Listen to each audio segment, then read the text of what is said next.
আজি হিমন্ত বিশ্ব শৰ্মাৰ জীৱনৰ আটাইতকৈ ডাঙৰ দীঘল যিটো প্ৰেছ মিট সেই প্ৰেছ মিট চালোঁ। গৌৰৱ গগৈ পাকিস্তানী এজেণ্ট সম্পৰ্কত তেওঁ যিটো প্ৰেছ মিট আগবঢ়ালে 2.5 ঘণ্টা দিল্লীৰ পৰাও বোলে ফ্লাইটৰ টিকেট কাটি মানে কেইবাগৰাকী সাংবাদিকক গুৱাহাটীলৈ নিমন্ত্ৰণ কৰি গৌৰৱ গগৈ যে এগৰাকী পাকিস্তানী এজেণ্ট সেই কথাটোক লৈ তেওঁ SITয়ে যি প্ৰতিবেদন প্ৰকাশ কৰি থৈছিলে তাক ৰাজহুৱা কৰিছে বুলি কৈছে। গৌৰৱ গগৈ পাকিস্তানী এজেণ্ট সম্পৰ্কত তেওঁৰ দীঘলীয়া প্ৰেছ মিটখন শুনিলোঁ। এই প্ৰেছ মিটটোত একেই জুবিনদাৰ চাৰ্জশ্বিটখনত যে একো মাল মতং নাছিলে। এতিয়া গৌৰৱ গগৈ এগেইনষ্টত যিবিলাক কথা বতৰা আমি দেখিছোঁ সঁচাকৈ কল্পনাৰ ভিত্তিত কেইটামান কথা কোৱা নিচিনাই পাইছোঁ আৰু তাত একো মাল মতং আমি বিচাৰি পোৱা নাই। যদি গৌৰৱ গগৈ পাকিস্তানী এজেণ্ট লগে লগে গৌৰৱ গগৈ গ্ৰেপ্তাৰ কৰিব লাগে, হয়নে নহয় কওক সেই কথাটো আপোনালোকে। মানে গৌৰৱ গগৈ যদি চোৰাংচোৱা, গৌৰৱ গগৈ যদি ভাৰতৰ গোপন তথ্য পাকিস্তান বহিৰাষ্ট্ৰ এখনক যদি যোগান ধৰিছে তেওঁ গ্ৰেপ্তাৰ কৰিব লাগে নে নাই? গ্ৰেপ্তাৰো নকৰে। এনেই আপোনাৰ সেই ছেপ্টেম্বৰতে বোলে গৌৰৱ গগৈ পাকিস্তানী এজেণ্ট বুলি যিটো প্ৰতিবেদন প্ৰস্তুত কৰিছিলে সেইটো আজি 5 মাহ 6 মাহ অতিক্ৰম কৰিছে। গৌৰৱ গগৈ যদিহে আমাৰ ভাৰতৰ শত্ৰু পাকিস্তানী এজেণ্ট তেনেহ'লে তেওঁক জেল পঠিয়াব লাগে নে সংবাদমেল দিব লাগে? সংবাদমেল দিছে ঠিকে আছে, ৰাইজে জনাৰ প্ৰয়োজন আছে, ৰাইজক জনাইছে, কিন্তু লগে লগে সংবাদমেলখন শেষ হোৱাৰ লগে লগে গৌৰৱ গগৈ জেলত যাব লাগে। সেই কাম নকৰে এতিয়া মুখ্যমন্ত্ৰীয়ে। এতিয়া মুখ্যমন্ত্ৰীয়ে সেই দায়িত্ব নলয়। গৌৰৱ গগৈক গ্ৰেপ্তাৰ কৰিব লাগে সেই কথা তেওঁ নকয়। এতিয়া জাতিৰ শত্ৰুক, ভাৰতৰ শত্ৰুক, ভাৰতৰ ৰাষ্ট্ৰৰ বিৰুদ্ধে কৰা ষড়যন্ত্ৰৰ কাৰণে গৌৰৱ গগৈক জেলত নপঠিয়াই এনেকৈ সংবাদমেল পাতি চিঞৰ বাখৰ লগাই থাকিলে সেইটো কোনোবাই বিশ্বাস কৰিব নেকি? মানে গৌৰৱ গগৈ সম্পৰ্কত সেই যে আমি আজি প্ৰায় এবছৰ ধৰি পাকিস্তানী এজেণ্ট বুলি যে মুখ্যমন্ত্ৰীৰ মুখত শুনি আছোঁ, সেই পাকিস্তানী এজেণ্টজনৰ মুখ্যমন্ত্ৰী হিচাপে হিমন্ত বিশ্ব শৰ্মা কেলৈ আছে? আজি পাকিস্তানী এজেণ্টজনক কিয় গ্ৰেপ্তাৰ কৰিব নোৱাৰে?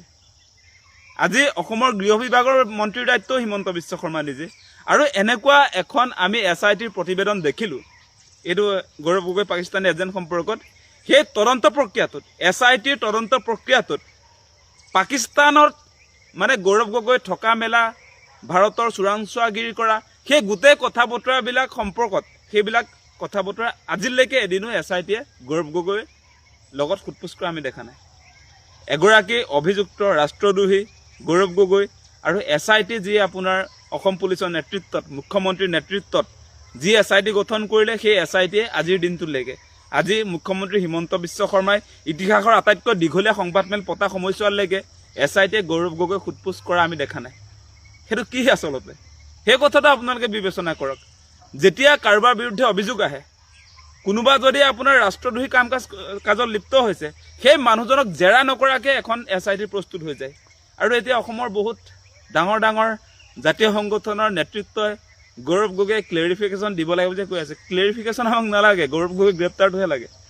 গৌৰৱ গগৈয়ে ভাৰতৰ বিৰুদ্ধে ষড়যন্ত্ৰ যদি কৰিছে, যদি গৌৰৱ গগৈয়ে পাকিস্তানী এজেঞ্চিৰ লগত মিলি ভাৰতৰ গোপনীয়তা যদি তাত শ্বেয়াৰ কৰিছে তেনেহ'লে গৌৰৱ গগৈ জেলত থাকিব লাগে।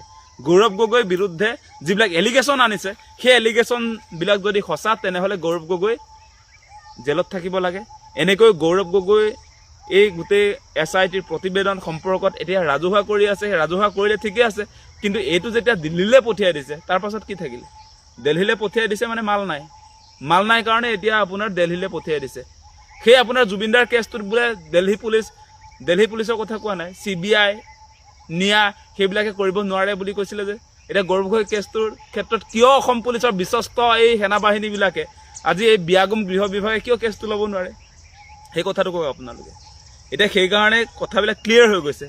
যেনেকৈ জুবিনদাৰ হত্যাৰ ক্ষেত্ৰতো SITয়ে যি চাৰ্জশ্বিট দাখিল কৰিলে, 12,000 পৃষ্ঠাৰ যি চাৰ্জশ্বিট দাখিল কৰিলে তাত যে একো মাল মতং নাই, ঠিক তেনেকৈ আজি গৌৰৱ গগৈৰ বিৰুদ্ধে যিবিলাক এলিগেশ্যন মুখ্যমন্ত্ৰীয়ে দাঙি ধৰিছে একেটাই পাইছোঁ। কেৱল কল্পনাৰ ভিত্তিত কেইটামান কথা আমি আচলতে শুনিছোঁ, কিন্তু সেই কল্পনাৰ ভিত্তিত এগৰাকী মানুহক কেতিয়াও অপৰাধী হিচাপে সজাব নোৱাৰি। সেইটো এষ্টাব্লিছ কৰিবলৈ হ'লে যিগৰাকী অভিযুক্ত তেখেতক আচলতে সোধপোছ কৰাৰ প্ৰয়োজন আছিলে সেইটো কিন্তু কৰা নাই। গতিকে সেই কথাখিনিয়ে কৈছোঁ।